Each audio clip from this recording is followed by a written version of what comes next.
Hey, welcome in everybody to the latest edition of Jetpacks to the Bank. As Vince Velasquez gets through 4 innings, 3 hits, 1 run, somehow he left a few pitches down the middle, but he got through it. And I'm here with my co-host Andrew. How you doing today, Andrew? After this tough loss in Game 1? I mean, I guess good as can be with how bad this team is struggling. We'll get into it here, but overall, not bad. Gotcha. Yeah, like I said, Vinny Velo pitched a good stat line on paper, I guess. 4 innings for him, 3 hits, 1 earned run, but he also still walked 3 people and was playing with fire a little bit there with some of those 92 to 93 mile per hour fastballs right down Main Street. So, what did you think of his overall performance today? Overall, not bad. It's the same old story with Vince, though. I mean, this guy finds a way to get through innings at times, but he just can't keep the pitch count low.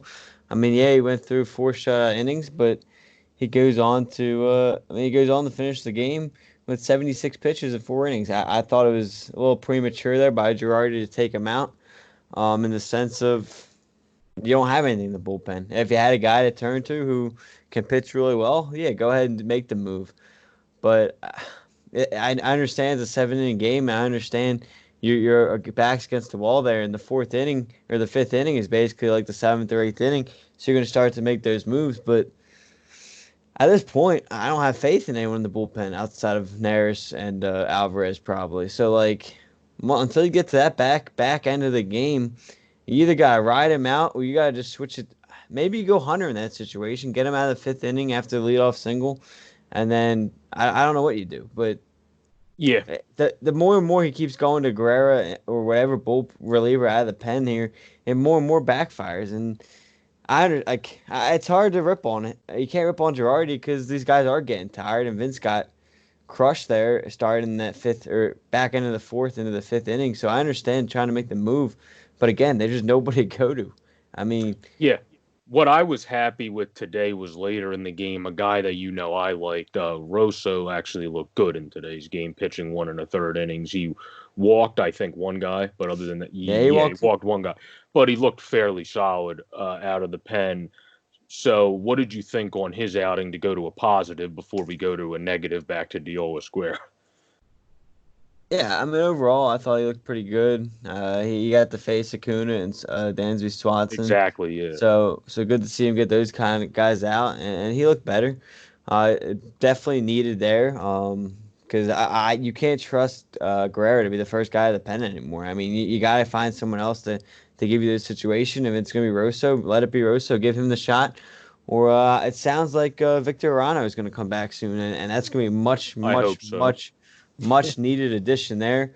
So when he comes back, obviously got to get rid of one guy. Your guess would be probably Cole Irvin or Austin Davis, but we'll see when the time comes. But yeah, it is. It's funny. I still get frustrated. Don't get me wrong, but it's like at this point, can we be surprised that the bullpen blew it? No. No, I mean, let's hope Arano comes back soon and pitches more like 18 version. And then also, let's hope Robertson's eventually, like Joe Girardi, knows that guy's a machine. So it seems like he's working back quicker than most human beings would. So let's hope maybe eventually he'll be able to pitch in September. So we have hope, but not much in our bullpen. I agree with you. So Just the problem is, even if he yeah, comes back early, it might be too late for the might season. might still be too little, too late for a 60-game season. Yeah. So now back to the negatives. Diolis Guerra being the first guy to go back to back when we've talked about Girardi saying he doesn't want to put guys back to back. What do you think of him, of all people, being the first guy to get the back to back nod?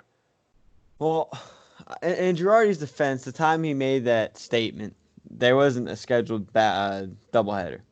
So if there's not a doubleheader, he doesn't pitch today. But when you have a doubleheader, you're kind of forced in your hand. You're going to expect to use everybody. So I think that's why he went with him, knowing the situation, knowing he's going to have to use him in game one or game two. I don't know why he's the favorite right now out of the pen to come into those situations. Again, I would have liked I to agree. see. I would have liked to see in that fifth inning. In that fifth inning, it was Tyler Flowers to lead it off. He singles, and then you face a lefty. So I don't know why. And I guess it's because of Kuna, but like with the new three batter minimum, and you got Incerarte coming up, and then Freeman up in a couple batters. I would have just liked to see you start Morgan there. Like I would have liked to see just give Morgan to start the inning. He's done it before in getting lefty and righties out. Obviously, he had Guerrero warming up in the fourth inning and Morgan in the fourth inning, so he's already ready to take Vince out. It was the clearer plan, and that's why I even texted you about questioning if you had to go 5 innings to get a win because it felt like Vince's day was done at that point. So it looked Yeah, I like agree with that. I almost think like Girardi like second guessed himself his decision there to put Vince back in. Um, which if you're gonna put Vince in, I would have gave him more than one batter, especially with him getting out of situations already in that game. That was one of the spots where I would either just like to see Guerrero and I don't know, maybe Guerrero's better when there's nobody on. Maybe he's just not a good situational pitcher. So like give him the start of the inning or give Morgan the start of the inning. I just felt like that was a situation either give Vince longer than one batter or start a reliever fresh. Yeah, no, I completely agree with that. You gotta.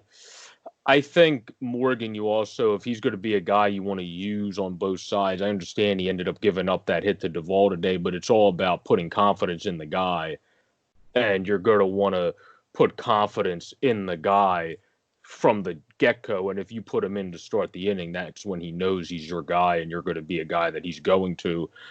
And I know Adam Morgan hasn't been a model of consistency, obviously, in the MLB, but Diolis Guerra hasn't been good in the MLB. So I don't know what makes him be the first guy, like you said. So I completely agree with you on that front. Another guy we did see today was the lovely, most loved in the city of Philadelphia, the guy that can't throw 90 miles per hour, Cole Irvin. Best guy on the planet right there. Oh, we can just skip. We can just so skip him. so we'll just brush past him saying we think he's going to be gone by the time a pitcher's able to come up. But Wait, I hold was on. going to Well, quick. Since you brought him up, who are you keeping, him or Davis? Because I might keep him over Davis. no, Austin Davis can actually throw 90 something miles per hour and has a decent slider. I probably like Cole Irvin literally throws like he reminds me of how bad I was when I first started pitching. Like, oh, I'm just gonna throw it right down the plate and hope for the best. That's It's like, Austin Davis too, though. oh yeah, but at least he throws 93. So there's a little bit of a better chance, like how Vinny missed batch throwing right down the plate today. Austin Davis misses them than a guy throwing 87. I don't love a softball pitch coming into some guys like Ronald Acuna. But to wrap this one up, I think a good guy to comment on is how Kutch came in, hit a sac fly in, I believe it was the bottom of the fifth, and then the other one was when he came in the third and he grounded out. He obviously didn't get a hit, but he hit a sac fly, got a broken bat ground out. What do you think of him coming in and being the only reason he got the job done small ball wise when he was at the plate that the Phillies scored? Well, real quick before I touch on that's something else I wanted to mention though. Like as much as we want to get mad at the bullpen for today's game, we can't let the offense just get out of the water here, because when it's all said and done, yeah, the bullpen gave up 4 or 5 runs when or was it five or 4 runs because one run's charged to Vince. Oh yeah, one was to So Vince. 4 runs technically when they came in, but when it's all said and done, where's the offense at? This is the second time this week you're facing a bullpen game and you can't put up more than two runs in the game, and it takes a guy to come off the bench who didn't even start to get both RBIs. I mean, I get it. This team, the offense isn't bad overall. They were coming into the game, they were averaging 5 runs a game, so obviously a very good number there. But like, it's just frustrating. These guys who never pitch against these players before and these rookies, like they're coming on making these moves, and the Phillies can't touch them. And it was just a disappointing day overall from the plate. Yeah, you jump out to the 1-0 lead early, and credit to Vince, he kept battling, and it looked like he was going to blow it a couple times, but then he found ways out of it. So Yeah, that's the I don't story of the Phillies' life. I don't know where the offense was today. I mean, just a couple quick situations that come to mind were the one where I mean, Quinn doubles to lead off the inning. He ends up scoring. But then you still got Hoskins and Harper first and second, and Didi Gregorius misses a hanging curveball, which really could have Yeah. made another statement in this game. Really missed the opportunity there. I'm not asking for a home run, but like just drive it into the outfield or something. Driving a couple runs there. You still had 6 outs left after that inning, so you get another 2 or 3 out of that inning. Who knows what would have happened next? And then the same thing. I mean, you have in the third inning, you get Neil Walker lead off with a single. Knapp ends up walking, and then you get McCutcheon the ground out to score one of the runs. Hoskins walks, bring up Harper, and he goes down swinging. He strikes out. So just like different key spots there, they just keep missing opportunities to score runs. In the fourth inning, Segura walks, steals second, running on second, one out, and you get a weak pop up to third, and then you get a fly out to right. So just again, these key situations, these guys are continue to miss, and I'm interested to see what the lineup is for next game. But no, overall, yeah, good to see McCutcheon get a couple good swings there. Again, Well, here you go. I well, got you. all right, I got real quick before you get the line to finish at the Cutchin point. Cutchin he comes in, got a couple good swings on the ball. I really like where he's going. I think he's starting to turn the corner again.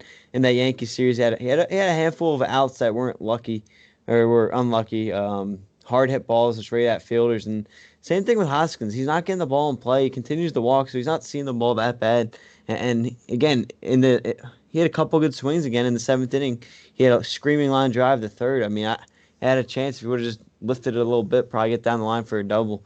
But I don't know. I don't know. Maybe it's because I like Hoskins and whatnot. But I feel like both McCutcheon and Hoskins they're starting to hit the ball a lot harder than they were just lousy pop ups as before in the season. So I'm slowly liking where they're going. Yeah, we'll see what happens. I was kind of hoping when I brought up McCutcheon, you were going to start raining on the offense, so that worked exactly how I hoped that worked. But anyway, we'll bring up the lineup card now. Andrew McCutcheon's leading off. Rhys Hoskins is batting second. Kutch is also playing left. Rhys is playing first. Bryce Harper's third and right. JT Realmuto's fourth and catching, obviously. Gene Segura is at third base hitting fifth. Diddy Gregorius is at shortstop hitting sixth. Phil the Goose is loose. Goslin is DHing at seventh. And then Scott Kingery, who this podcast is named after, who hopefully gets going tonight, is hitting eighth, who's going to be playing second. And then because of the lefty matchup with Max Fried, Roman Quinn's in there in center field hitting ninth. So that's the lineup for tonight. But this has been a quick reaction to game one as Andrew McCutcheon stepped up for it and everybody else our starting rotation continued to do well pitching wise, but not our bullpen, which is a huge detriment to this team. What was your final point? Sorry, can I say one more thing? Yeah. Because you bring up Phil Goslin, and we talked about him before, how he's the only guy consistently hitting. So my question is, when you're gladly willing to pitch hit for him and take him out of games and situations, I don't know about you, but I thought about it was in the I forget what inning it was in the. It was actually in the fifth inning or fourth inning. It was the one where Segura steals. They're facing a left-handed pitcher. Why not pitch hit with Goslin there? Bring in a righty, and I mean, again, I know Bruce has done well this season too. But if you're gonna bring on Bruce every time the lefty leaves the game, why not use Phil Goslin there against the left-handed hitter, or excuse me, left-handed pitcher there, and get that? Because I mean, Goslin there against the lefty, I might take him over Bruce just for a nice single to score Segura there. Because again, at that point in the game, you're not looking for a home run. I mean, you were winning at that point, so you're not looking for a game-blasting home run. Just keep driving in the runs. No, I completely agree with that. Yeah, have done some weird stuff with our lineup. Neil Walker did get a start, though. I kind of called that a little bit, saying, oh, maybe Neil Walker would start. And then I guess Joe Girardi telepathically heard that and was like, oh, you know what, Neil Walker. But this has been a reaction to the first game where bullpen strikes again in a bad way. Our starting rotation, Vince got through some bad locations, but like Andrew said, he battled through it. And that's good to see finally, because hopefully he can build on that, because it is against a good lineup. But this has been Jetpacks to the Bank reaction to game one in our unfortunate game one loss to the Braves, as our double header woes continue as we lose 5-2 to Atlanta, as we can only get one game again in this one, as we got in our last doubleheader. Have a great day, everybody. Go Phillies. Ring that bell more in the second game, or actually one time at least, because we didn't do it any time in the first game. And let's get going, baby. Peace out. Howard.